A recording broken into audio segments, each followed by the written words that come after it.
Our next speaker tonight has run 9 marathons, 6 of them right here in New York City, one of them in San Francisco and all those hills. He has gotten certified as a scuba diver. He's climbed mountains, but nothing compares to the challenges of chemotherapy. He was a high school English and speech teacher. He also was a college professor at Cornell and Brooklyn colleges and teaches rabbis now the art of communication skills and speaking. Matter of fact, one of his students is here in the audience tonight. He works with his wife, teaching executives and professional speakers how to improve their communication skills. Some of their clients include Verizon Wireless, American Express, Bank of America, and the Harlem Children's Zone. They've been active members of Toastmasters and the National Speakers Association for many years. He works with his wife since 1992. Not killing each other, but that's another story. I want you to welcome my husband, Robert Gedaliah. Woo! Give it up for Randy Davis. 32 years. Woo! Is this allowed? Yeah.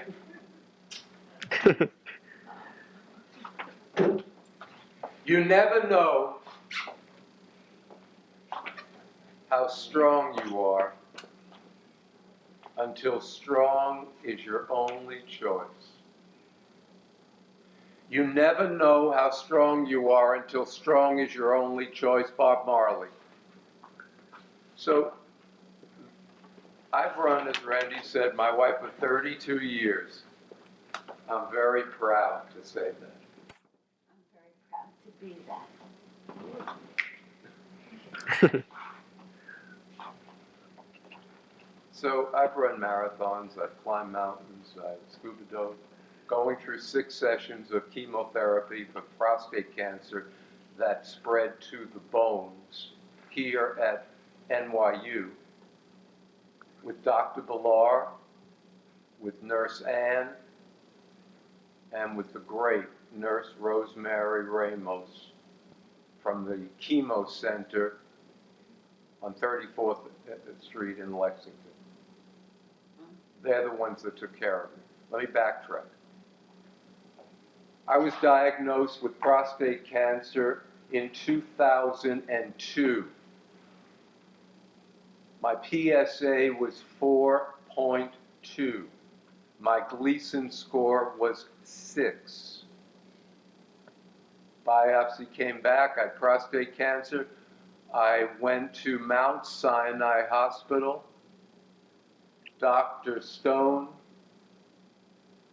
same radiologist who's treated Rudy Giuliani a year before. I had brachytherapy, seed implants. I'm good. 2002, 2003, 2004, 2005, 2006, 2007, 2008, we did our 5-year high five, cancer-free. And then in 2008, married men or men in a committed relationship live longer. My wife, Randy, nags me to go to the doctor. You have that as well? I went, my regular doctor, Dr. Ira Bright, does a whole physical. You're in great shape, Robert, but your PSA is high. I go back to Mount Sinai. They do all kinds of tests, bone scan, CAT scan, MRI. They find nothing. So this is 2008. So we're 2008, 9, 10, 11, 12, 13, 14. Wow.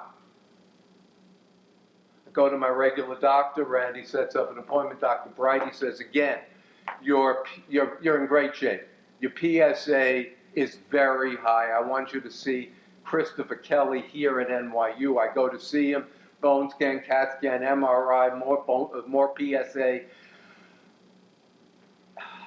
And then I call him in early January, and we did all of this, and I said, listen, Dr. Kelly, I'm going to be 70 years old January 17th. I don't want to know anything until after then.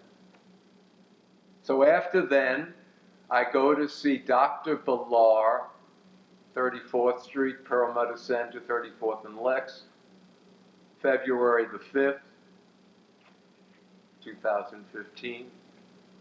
There's Randy there, me, Dr. Villar, and Nurse Ann is over there. My PSA, prostate-specific antigen that the doctor just told us all about, the protein that grows within the prostate. I told you my PSA was 4.2 when it all started. My PSA was 3,416. That's not a typo. I almost had a heart attack. I went into shock when he told me that, Dr. Villar. Then he puts up this chart of a bone scan. And he said, Robert, along your spine, along the scapula, along the pelvic area, it's all dark. It has my name there, my date of birth, January 17th, 1945. It has a code, and it has, again, long spine, along the scapula, around here, the pelvic area, that's where you have your prostate cancer. I heard him, but I wasn't hearing every word after that. I already did this already. I did this years ago, 13 years ago. So Nurse Ann writes a script for me in the room, 2 scripts actually, for nausea. And I said, Dr. Villar, I've been smoking pot for over 40 years. I'm not going to stop, and I'm going to use smoking pot for nausea. And he got very nervous, and he said, you know, it's pot and chemo, we're not sure, blah, blah, blah. He orders a CT scan of my chest. 8 places. The next week I come back, Dr. Villar, Robert, you're unremarkable. What? You're unremarkable in 8 places. Unremarkable? What do you... Yeah, you don't have anything wrong with you. You're normal. You have no cancer any place in here. Unremarkable? I spent my whole life wanting to be remarkable. Here's this doctor telling me, unremarkable, I'm so happy. I want to fly under the radar from now on. Anything medical, unremarkable I want to be. So that was first thing. The second, by the way, I finished chemo on June the 5th, 2015. My PSA now, this is now 3 months after that, 4.9. 4.9. So after my second chemo, I had nice hair. Gorgeous. I had great hair. Great hair. I mean, it was full, it was reddish blonde at one time. Gorgeous. And then it got gray and it got white and whatever, but I had a lot of hair. And all of a sudden, after my second chemo, Randy, my lovely wife, she's around with one of these mitts all over and on the furniture and everything, because my hair, I was like a golden retriever. It was clumps coming out, and she's walking all around like this, and stop it already. But before she did that, she got me this. It looked kind of cool, actually. I got my do-rag, and I mean, it looks good, and I look very cool with it. Perhaps, but I want, you never know how strong you are until strong is your only choice. Randy went away one day. I call up my foo-foo hairstylist, Lucy Tazau, and she's away. And I said, I got to do something. You never know how strong you are until strong is your only choice. There's a little barber shop on my corner. My Tazau hairstylist, just take a little bit over here. I went in there, and I had got a couple of shaves every once in a while. The guy is busy, and then some guy named Igor from Kazakhstan sits down. He doesn't speak much English, and I said, buzz cut. You sure? Why, yeah. And in 2 seconds, my whole life, having hair my whole life, changed, and I had my Bruce Willis look, which looks pretty cool, right? You know, it's that Bruce Willis kind of thing. And in fact, I often now wear hats. I love wearing hats. You don't have to worry about, you know, your hair and move, etc. But my hair is growing back now. It's kind of strange. I have black hair in front. I never had black hair in my life. Right? Never.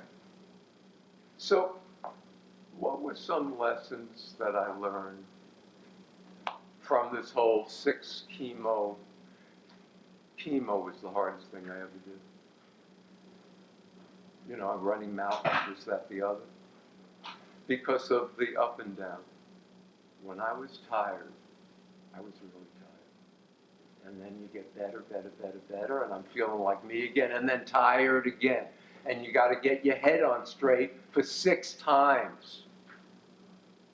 I drank more water. I was eating 3 times a day. You have to eat every 3 hours, I mean. It was a whole, and then on prednisone, twice a day, 5 milligrams morning, 5 at night. Prednisone is a steroid. I was speeding my brains out for about 6 weeks. I'm very grateful. The only good about this whole thing, the only good, is how kind people have been, how loving, how caring, to me and to Randy. Friends from all over. I never had in all the years teaching, and I've taught for a long time, Canarsie High School, John Adams High School, Cornell University, Brooklyn College, Yeshiva University. I never had students praying for me. I never had so many people praying for me, by any and every means necessary. The most important thing is to be grateful, and I am more than ever. More than ever. The major thing, though, be here now. Be here now. If I go over here, how come me? I did something in 2002. Why me? How come? Blah, blah, blah. Not to say I don't do that, but I don't live there anymore. Then over here, for me, it always starts with health going in the future. My health, and Randy has Parkinson's. She has pains and stuff. She has her own stuff. But it always goes over here in the future to health, and then I pile on often. And I go, well, then we have money issues because money's not like it was. We have bills. Randy's always in the donut because of medical bills, because of her drugs. If I go here, I get nervous.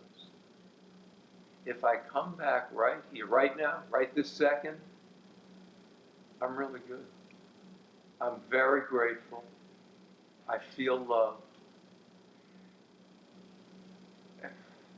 Every day is important. We all know that. Some days are better than others. But that's one. Be here now. The second thing is move a muscle, change your thought. What does that mean? Move a muscle, change your thought. You're tired, especially going through chemo. Well, get up and walk to the wall there and walk back 2 times. Do whatever you can. I went to the gym just about every day. Way different exercise than I did. I got there and maybe I went on a sit-down bike. Maybe I would usually go for an hour, maybe for 10 minutes. And maybe instead of me lifting weights like I always do, maybe it's 5 pounds or 3 pound weights. Something. That's important. And the other is, I now have an appreciation for women of a certain age. I'm going through menopause. I'm getting, as part of my treatment, I get an Exgeva shot, which is a bone strengthener. And I also get Lupron every 3 months, which is a female hormone. And I just had one, no claim. Like this little flash of heatness, like a hot flash. I just had it. It happens like that. So I have a better understanding of women of a certain age. But I'm grateful. I'm grateful.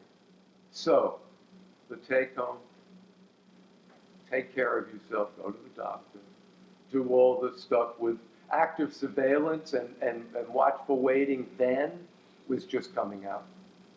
It wasn't really a choice then. Now you have many more choices.